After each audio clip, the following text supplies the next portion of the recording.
The glittering Dubai skyline stretched endlessly as my plane touched down. My heart pounded. It felt like stepping into a dream I never thought I was brave enough to have. The last time I traveled, I was just a maid trying to survive. Now I was arriving as the head of guest relations for one of the most luxurious hotels in the city, owned by the very man whose kindness changed my destiny, Mr. Faisal Al-Rashid. Walking into the grand lobby, I was speechless. Marble floors shimmered like water, and crystal chandeliers hung like frozen stars. Staff hurried past, greeting me with warm smiles, completely unaware that the woman in the modest beige suit was their new department head. A tall man approached me. "Miss Amara, I'm Tariq, the assistant manager.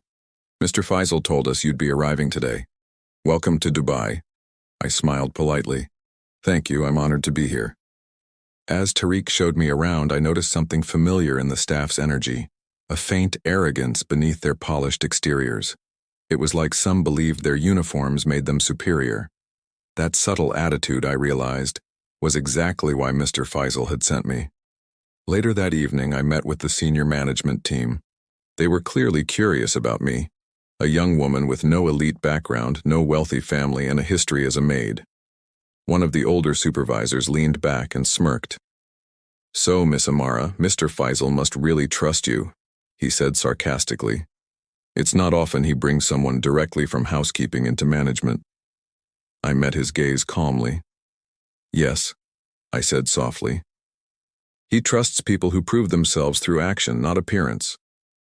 The room fell silent. My tone wasn't arrogant, it was confident. And that confidence silenced every whisper.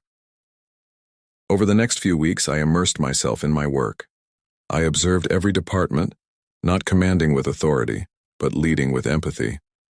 When a guest complained, I listened fully before reacting.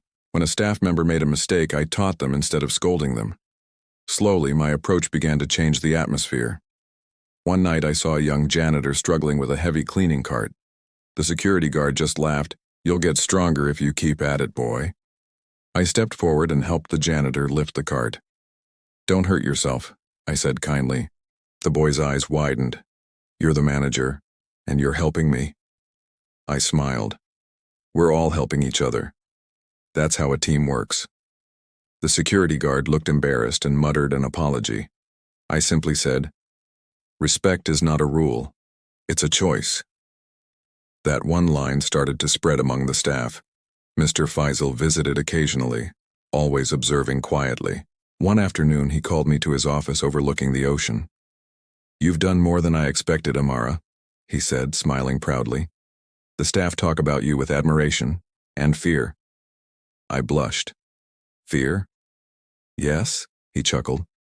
"Fear of disappointing you. That's a sign of respect earned, not forced." I looked at him sincerely. "You believed in me when no one else did, sir.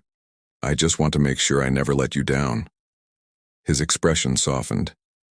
"You already made me proud the day you chose compassion over comfort." But then his phone buzzed. His smile faded. "There's something you should know," he said quietly. "A corporate audit team from the International Board is arriving next week. They'll be reviewing every detail, and they'll be watching you closely."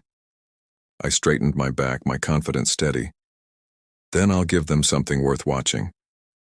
He smiled, but his eyes held a shadow of concern. "Be careful, Amara. Success attracts light, but it also casts shadows. Not everyone is happy to see you rise." I understood his warning.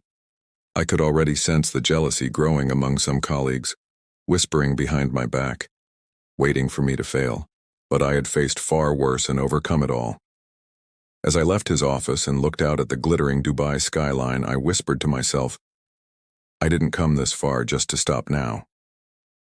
The audit week ahead would test not just my skills, but my integrity. It would reveal who was truly loyal, and who was waiting to destroy me from within.